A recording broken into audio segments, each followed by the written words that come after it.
ऐसी खबर पर दस्तक जिसके बारे में पूरा देश जानना चाहता है। जी हां, आजकल पश्चिम बंगाल में वक्फ कानून के खिलाफ विरोध प्रदर्शन के चलते भड़की हिंसा की पूरे भारत में न सिर्फ चर्चा हो रही है बल्कि राजनीति भी धुआंधार हो रही है। बीजेपी मुर्शिदाबाद में हिंदुओं के साथ हुए अत्याचार और पलायन का मुद्दा बना रही है और सीधे पश्चिम बंगाल में राष्ट्रपति शासन लगाने की मांग कर रही है और सुप्रीम कोर्ट में मुर्शिदाबाद हिंसा को लेकर याचिकाएं दायर की गईं। आज जब इन याचिकाओं पर सुनवाई हुई तो एक अलग ही दृश्य देखने को मिला और आज दस्तक पर बात सुप्रीम कोर्ट की टिप्पणियों की हम करेंगे। क्यों पश्चिम बंगाल के मुर्शिदाबाद हिंसा को लेकर वकील विष्णु शंकर जैन की याचिका पर सुप्रीम कोर्ट के जस्टिस BR गवई की अध्यक्षता वाली बेंच ने कहा, आप चाहते हैं कि हम केंद्र सरकार को राष्ट्रपति शासन लागू करने का निर्देश दें। वैसे भी हम पर कार्यपालिका में अतिक्रमण करने का आरोप है। हम पर आरोप लग रहे हैं कि हम कार्यपालिका के अधिकारों में दखल दे रहे हैं।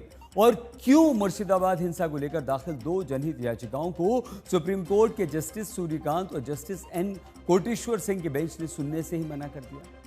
क्यों सुप्रीम कोर्ट ने वकील से कहा कि आप इतने हड़बड़ी में क्यों हैं।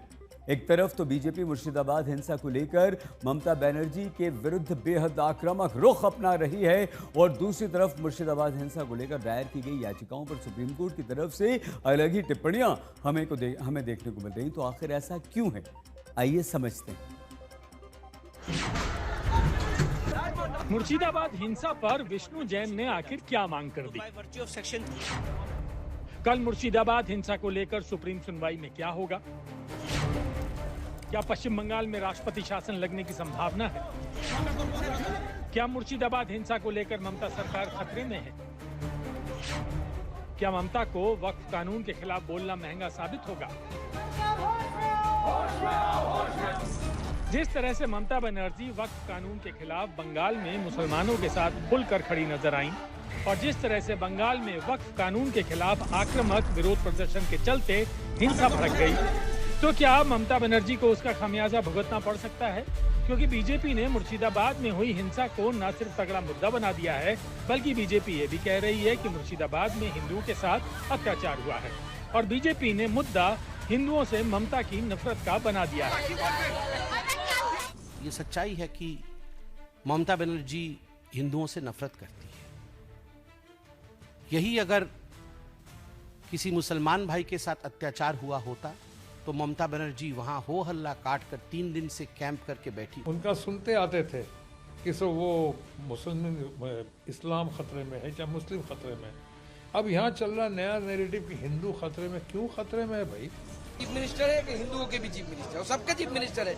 इन हिंदुओं से मिलना मुख्यमंत्री जी के लिए बहुत जरूरी था, चीफ मिनिस्टर के लिए बहुत जरूरी था, उनको आना चाहिए।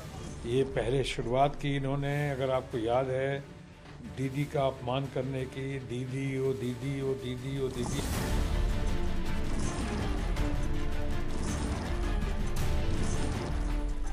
वक्फ संशोधन कानून के खिलाफ प्रदर्शन के दौरान मुर्शिदाबाद में हुई हिंसा का मामला सुप्रीम कोर्ट पहुंच गया है।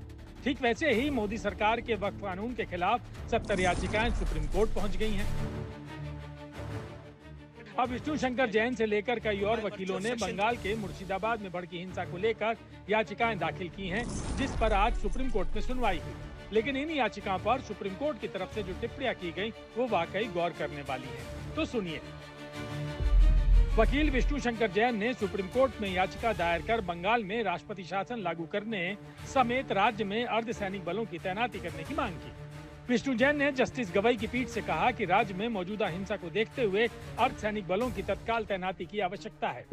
इस पर जस्टिस BR गवई की बेंच ने विष्णु जैन से पूछा कि आप चाहते हैं कि हम केंद्र सरकार को राष्ट्रपति शासन लागू करने का निर्देश दें। हम पर पहले से ही आरोप लग रहा है कि हम कार्यपालिका के अधिकारों में दखल दे रहे हैं। विष्णु जैन ने कहा कि इस मामले पर पहले से बंगाल में पोस्ट पोल हिंसा की मेरी याचिका लंबित है, जिस पर कोर्ट 2022 में नोटिस जारी कर चुका है। ये मामला कल सुनवाई के लिए लिस्टेड है। सुप्रीम कोर्ट इस अर्जी पर सुनवाई के लिए तैयार हो गया। मंगलवार को इस पर सुनवाई होगी। आपको बता दें कि विष्णु जैन की याचिकाओं में 5 मांग की गई है। हिंसा की गहन जाँच के लिए 3 रिटायर्ड जजों की अगुवाई में जाँच कमेटी बनाई जाए। फैक्ट फाइंडिंग कमेटी पश्चिम बंगाल भेजी जाए। राज्यों के संवेदनशील क्षेत्रों में अर्धसैनिक बलों की तैनाती हो। अनुच्छेद 355 के तहत राज्यपाल से राज्य की स्थिति पर रिपोर्ट मांगी जाए। हिंसा के बाद भय से असम पलायन कर गए हिंदू परिवारों के बारे में रिपोर्ट ली जाए। आपको बता दें कि पश्चिम बंगाल के राज्यपाल सीवी बोस हिंसाग्रस्त इलाकों मालदा और मुर्शिदाबाद का दौरा कर चुके हैं। उन्होंने मुर्शिदाबाद हिंसा को शर्मनाक और निंदनीय करार दिया है। अब वो अपनी रिपोर्ट केंद्र सरकार को सौंपेंगे। राज्यपाल सीवी बोस भी संकेत दे चुके हैं कि जरूरत पड़ी तो राष्ट्रपति शासन का विकल्प हमेशा खुला है। As governor, I don't want to make any comment on that. The constitutional options are available. Everybody knows that. But which action to be taken depends on various factors. Let it be taken by the competent authorities. I, as governor, should not interfere in such decisions. So I don't want to comment on that. Supreme court में मुर्शिदाबाद हिंसा को लेकर एक के बाद एक कई याचिकाएं आई हैं और इनमें से 2 याचिकाओं को तो सुप्रीम कोर्ट ने सुनने से ही मना कर दिया। 2 वकीलों शशांक शेखर झा और विशाल तिवारी ने अलग अलग याचिकाएं दाखिल की थी।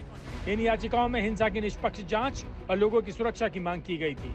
मामला जस्टिस सूर्यकांत और जस्टिस एन कोटेश्वर सिंह की बेंच में सुनवाई के लिए लगा था। इनमें से एक याचिकाकर्ता वकील शशांक शेखर ने कहा कि मुर्शिदाबाद हिंसा मामले में कई रिफ्यूजियों का कनेक्शन सामने आया था। इस पर जस्टिस सूर्यकांत की बेंच ने कहा कि ये जानकारी आपको कहां से मिली। वकील शशांक शेखर ने कहा कि कई मीडिया रिपोर्ट में रिफ्यूजी और अन्य लोगों के शामिल होने की जानकारी मिली थी। जस्टिस सूर्यकांत की बेंच ने कहा कि याचिका को जल्दबाजी में तैयार किया गया है और याचिका में सही तरीके से तथ्यों को नहीं रखा गया है। आप फ्रेश याचिका दाखिल करें। वकील शशांक शेखर ने कहा, कृपया मुझे याचिका वापस लेने और नई याचिका दायर करने की छूट दें। सुप्रीम कोर्ट के सामने जब कोई व्यक्ति खड़ा हो, वकील हो या याचिका करता, तो सुप्रीम कोर्ट सुप्रीम है, वो जो कहेंगे वो सही है। मेरा मानना है कि मैंने तो कोई हड़बड़ी नहीं दिखाई, लेकिन अगर आर्टिकल 32 में आना पड़ा है एक वकील को खुद याचिकाकर्ता बन के, क्योंकि हिंदुओं का कत्लेआम हो रहा है, उनको भागने पे विवश होना पड़ रहा है, तो मेरा मानना है कि वो हड़बड़ी नहीं कहलाएगी। अब सवाल ये है कि बंगाल हिंसा को लेकर दायर की गई याचिकाओं पर सुप्रीम कोर्ट की टिप्पणी से क्या समझ में आता है, क्योंकि सुप्रीम कोर्ट ने कहा ये याचिकाएं प्रभावी यानी असरदार बिल्कुल नहीं लग रही हैं। सुप्रीम कोर्ट ने ये भी कहा कि ये याचिकाएं बहुत ही लचर हैं, कहीं टिकने वाली नहीं हैं, जल्दबाजी में तैयार की गई हैं। तो जिस तरह से बीजेपी बंगाल में राष्ट्रपति शासन लगाने की मांग कर रही है, क्या ऐसे में ये संभव हो पाएगा या फिर ममता का स्टैंड ही मजबूत रहेगा? दिल्ली से संजय शर्मा के साथ आज तक ब्यूरो।